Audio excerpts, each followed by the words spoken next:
Hi, I'm Joe, PT at Transform. I'm going to show you 5 simple exercises. Will be a great beginner circuit for you. So first one is a kettlebell swing. So start with your knees bent, straighten your arms, push your hips through, go up to about chin height. Second, we've got a dumbbell snatch. Start with it touching the floor, bit of bend in your knees, straighten your arm at the top, use your body weight to get it all the way up. Third one, press ups. Start with your arms straight, go chest to floor, straighten your arms at the top again. If you can't do them like that, go onto your knees, same movement.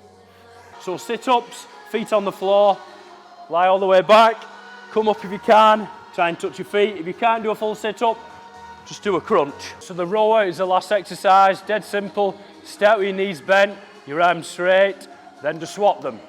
Straighten your legs, bend your arms, pull it in to the top of your chest. If you need any tips or any help on this, please, again, either message me or come to whoever's on reception or whatever PT's near you in the gym. We'll be glad to help you.